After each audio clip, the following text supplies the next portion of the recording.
இந்த நாங்கள் ஏதாவது வாக்குகள் வாங்கினாலும் அது வந்து பாஜக தான் போய் சேரும். சதவீத வாக்குகளும் தமிழ் மாநில காங்கிரஸ்ன்ற இது வராது. சென்னையில் வந்து ஒரு 2 சீட்டு 3 சீட்டு கூட அவரால் வந்து பெற்றுத்தர முடியலன்னா எங்களால் நாங்கள் எப்படி தொண்டனை போய் சந்திக்க முடியும்? தொண்டனை காப்பாற்றுறதுக்கான எந்த ஒரு லட்சணமும் இல்லைன்னு தெரிஞ்சோம்ல நாங்கள் கட்சியிலேருந்து விளங்குறோம். தமிழ் மாநில காங்கிரஸுடைய கேடர்ஸு பகுதி எல்லாமே 0 ஆயிடுச்சு. இன்னையோட நான் வெளியே விளங்கும் போது எல்லாமே அங்கே ஒன்றுமே கிடையாது. யாருன்னா ஒரு தொண்டனை தான் மாவட்ட தலைவராக ஆக்கணும்.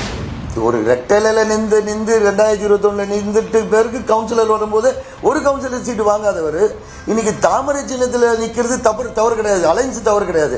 இது இருந்துட்டு எப்படி நீங்கள் ரெட்டலை கிட்ட போய் நீங்கள் ஒரு கவுன்சிலர் கேட்டால் கொடுப்பாங்கன்னு சொல்கிறீங்க?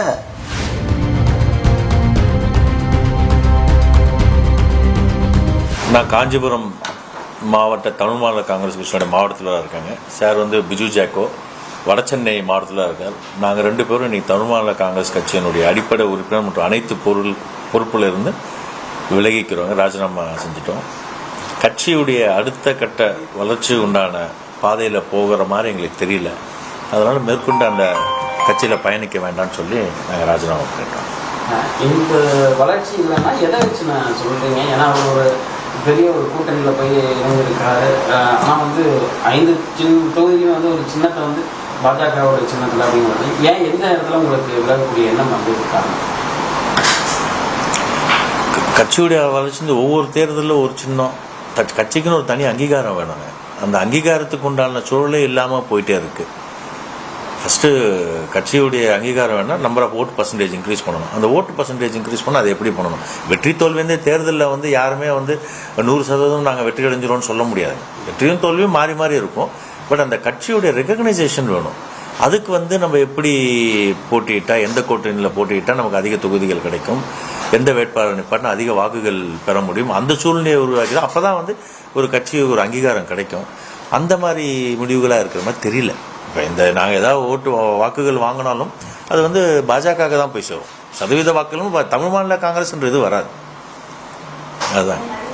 நீங்கள் நீண்ட காலமாக அவர் கூடவே பயணித்தவர்கள், காங்கிரஸ் கட்சியிலிருந்து விலகிய போது கூட நீங்கள் அவரோடய பயணிச்சீங்க. அவருடைய முடிவுகள் எப்படி இருக்கு? அதான் சார் 93லேருந்து நான் வந்து என்னை பொறுத்த இவரும் அதே இது. ஏன்னா அவங்க அப்பா தாத்தா காலத்துலேருந்து காங்கிரஸில் இருக்காரு.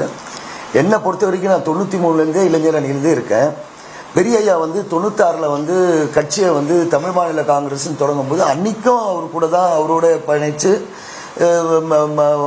வாசன் ஐயா வந்து கட்சியை வந்து தலைவராய் தமிழ் மாநில காங்கிரஸுக்கு அப்போ தலைவராய் காங்கிரஸில் இணைக்கும் போதும் நாங்கள் கூட இருக்கோம்.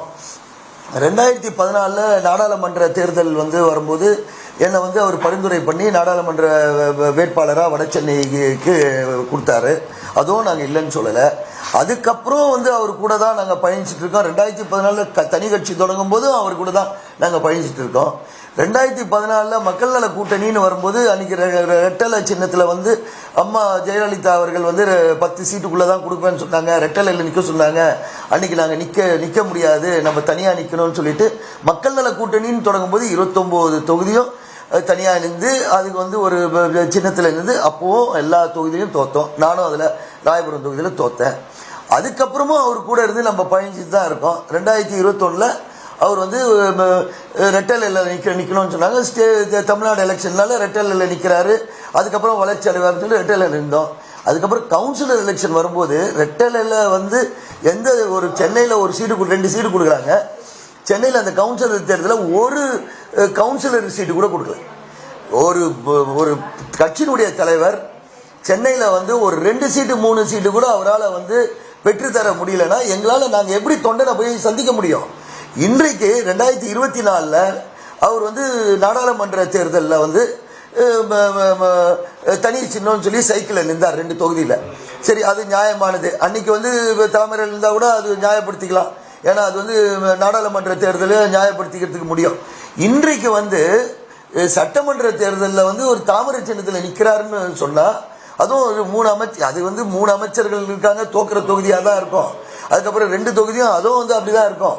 இதெல்லாம் இப்போ கேள்விக்குறி இல்லை. இப்போ என்ன எங்களுடைய இதுனா, இந்த தேர்தலில் நீங்கள் தாமரையில் நின்று வரும் கவுன்சிலர் எலெக்ஷன்லாம் வரும்போது ஏடிஎம்கே வந்து உங்களுக்கு ஒரு கவுன்சிலர் சீட்லாம் நிற்கிறதுக்கு வாய்ப்பு தருவாங்களா? நாங்கள் எப்படி வந்து பப்ளிக்கை பார்க்க முடியும்? நாங்கள் இந்த கட்சி 2014 தொடங்கின அன்னையிலிருந்து இன்னைக்கு வரைக்கும் 2 பேரும் மாவட்ட தலைவர்கள். அன்னைக்கு போட்ட எல்லா மாவட்ட தலைவரும் கட்சியை விட்டு போயிட்டான். இப்ப இருக்கிற மாவட்ட தலைவர்கள் எல்லாரும் இப்ப 2 வருஷம் முன்னாடி 3 வருஷம் முன்னாடி போட்ட மாவட்ட தலைவர்கள்.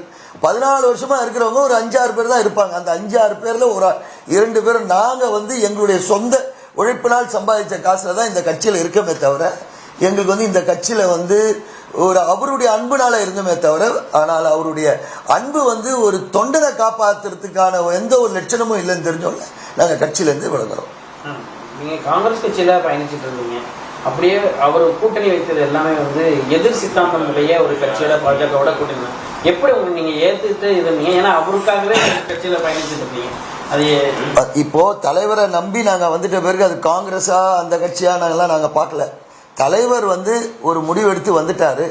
அவர் எங்களுக்கு உத்தரவாதம் கொடுத்துருக்காரு. எந்த நேரத்துக்கும் நான் பாரதிய ஜனதாவோட அலைன்ஸ் இருந்தால் கூட அவங்களுடைய சித்தாந்தத்துக்கெல்லாம் நம்ம போக மாட்டோம், அவங்க மத ரீதியான இதுக்கெல்லாம் நம்ம போக மாட்டோம், எப்போதுமே நான் பாதுகாப்பாக தான் இருப்பேன் என்று சொல்லும்போது அவரை ரொம்ப நாங்கள் நம்புகிறோம். அந்த விஷயத்தில் அவர் ரொம்ப தெளிவாக தான் இப்போ இருக்கார்.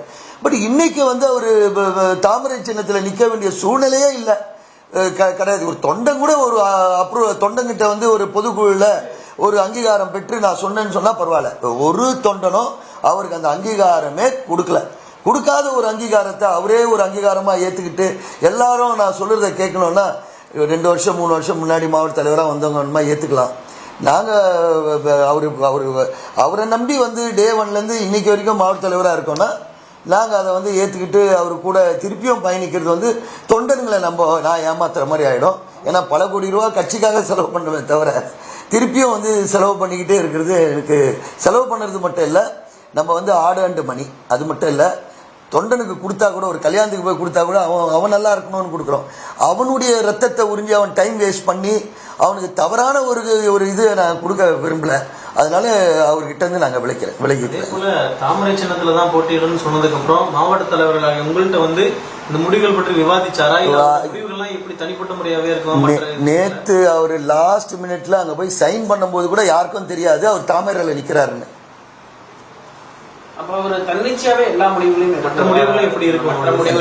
அவர் எல்லாமே அவர் எடுக்கிற முடிவுகள் தான். என்னை பொறுத்த வரைக்கும் நாங்க அவரை நம்பிட்டோம்.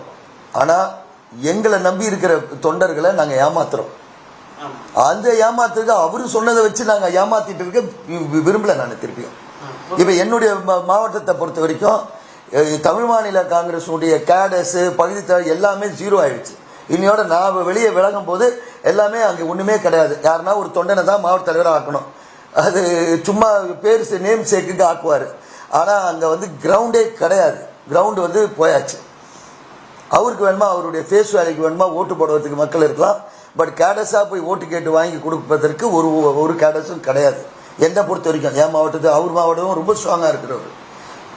புருஷோத்தமன் சொன்னால் செங்கல்பட்டில் காங்கிரஸ்காரங்கிட்டையும் தமாகாரங்கிட்டையும் கேட்டிங்கன்னா ஒரு ஸ்ட்ராங்கான லீடர்.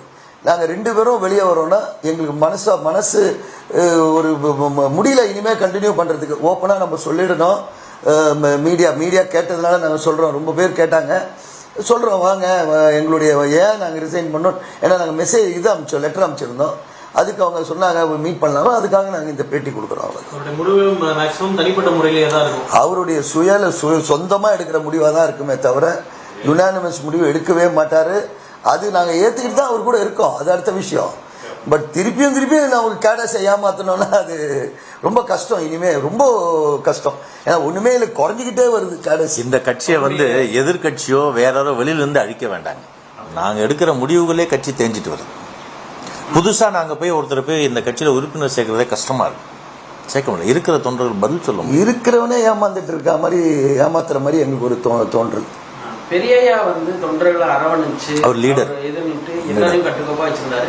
அதே அவருடைய நம்பிக்கையில இவரு கூட ஏராளமானவர் காங்கிரஸ் கட்சி விலகி இவரோட பயணித்தாங்க. அப்ப அந்த தொண்டர்களுடைய உணர்வுகளுக்கு அவர் மதிப்பளிக்கலையா?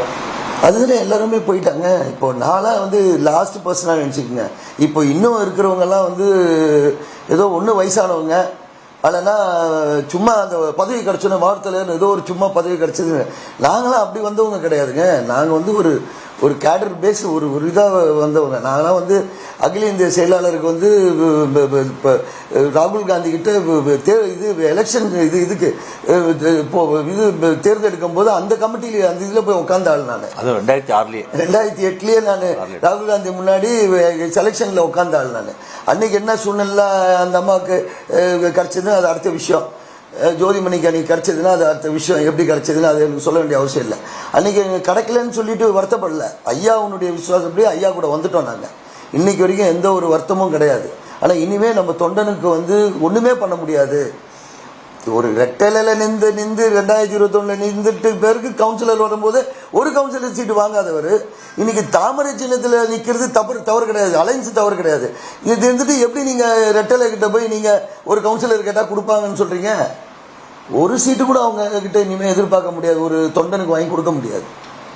ஏற்கனவே வந்து இப்போ இந்த தொகுதி பங்கீடு முடிவடைந்த பிறகு அறிவித்த தொகுதியில் எல்லாமே வந்து பார்க்கும்போது பாஜகவுக்கு ஒதுக்கப்பட்ட தொகுதியிலே ஒரு வெற்றி வாய்ப்பு இல்லாத ஒரு தொகுதியில தான் எதிர்கட்சி தலைவர் அறிவிச்சிருக்காரு அப்படிங்கிற ஒரு பேச்சு நிலவுது. இதுலேயும் தமாகவிற்கு ஒதுக்கப்பட்ட 5 தொகுதியுமே வந்து பார்த்தீங்கன்னா தமிழகத்தில் இவர்கள் வெற்றி பெறுவார்கள் அமைச்சர்களுடைய தொகுதிகளுக்கு எதிர்த்து போட்டியிடுற அளவுக்கு பாஜக சிம்பல்ல தேர்தலை பொறுத்த வரைக்கும் வெற்றி வாய்ப்பு யாருமே கணிச்சு சொல்ல முடியாது. அது வாக்காளர்கள் முடிவெடுக்கணும். அவங்க தான் சொல்லணும் இந்த தொகுதி யாருக்கு ஒதுக்கப்பட்டது. உங்களுக்கு இருக்கா? சிம்பல் ஒரு பக்கம் இருந்தாலும் இந்த தொகுதிகளே வந்து ஒரு இதான் முரண்பாடான தொகுதி. அதை நீங்க தான் சொல்லணும். இல்லைங்க, 3 தொகுதியும் 3 மினிஸ்டருங்க, எல்லாம் ஜாம்பவானுங்க. அது அடுத்த விஷயம். அது அவங்க வந்து அது இவர் வாங்கினாருன்னா அது அவங்களுக்கு கேக் வாக் மாதிரி. அது அடுத்த விஷயம். அடுத்த 2 தொகுதியும் ராஜேஷ் நிற்கிறாரு. ஏற்கனவே ஒரு 68,000 ஓட்டில் ஜெயிச்சிருக்காரு. கூடி வந்தால் ஒரு 18,000 கம்மியாகினா கூட 50,000 ஓட்டில் அந்த மாதிரியான ஒரு சூழ்நிலை இருக்கிற தொகுதிகள்லாம் வந்து அதை பற்றி டிஸ்கஸ் பண்ண வேண்டிய எங்களுக்கு அவசியம் இல்லை. நாங்கள் திருப்பியும் இவர் பின்னாடி போய் டைம் வேஸ்ட் பண்ணி போவேன். யாருடைய இது பேச்சும் கேட்டு நாங்கள் வந்து உட்காரல. இங்கே நாங்கள் எங்களுக்கு வேணாம், நாங்கள் ஒதுக்கிடணும்னு சொல்லிட்டு நாங்கள் ஒதுக்கிடுவோம்.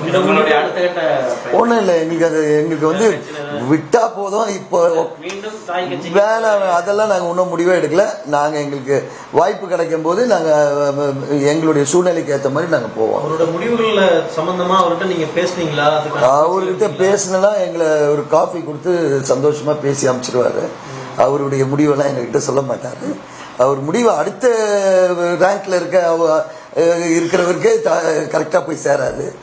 நாங்கள்லாம் வந்து எங்ககிட்ட ஈஸியாக எங்களை கன்வின்ஸ் பண்ணிடுவார். அதாவது இப்போ நீங்கள் விலகிட்டீங்க, இன்னும் உங்கள் மாவட்டத்தில் ரொம்ப பேர் விலகிட்டாங்க. அது வெளியே சொல்லலை, அனுப்பிச்சிட்டாங்க அந்த இது. பட் நாங்கள் வந்து டே 1லேருந்து மாவட்ட தலைவராக இருக்கிறதுனால மாவட்டத்தில் இருக்கீங்க. உங்களை நம்பி ஒரு தொண்டர்கள் இல்லை, அவங்க எல்லாருமே வந்து வேணான்னு சொன்னதுனால தான் வந்து இங்கே உட்காந்தோம். எங்களுக்கு பிடிக்கல, நாங்கள் வெளியே போகிறோம். ஆமாம், கலைக்கப்பட்டது. அதுக்கப்புறம் அவர் வேற யாருன்னா இந்த எதனா வருவாங்க. எனக்கு மாவட்ட தலைவர் கொடுத்து விசிட்டிங் கார்டுக்கு வந்து வரவனை வச்சு பண்ணுறது வந்து அது எல்லாருக்கும் சில கட்சிகள் இருக்கு இல்லையா, அந்த மாதிரியான கட்சியாக அவர் நினைச்சா அது நம்மளுக்கு தெரியல. அது எனக்கு நாங்கள் வெளியே வந்துட்டோம். அதுக்கப்புறம் அவர் வளர்க்குறது அவருடைய இஷ்டம்.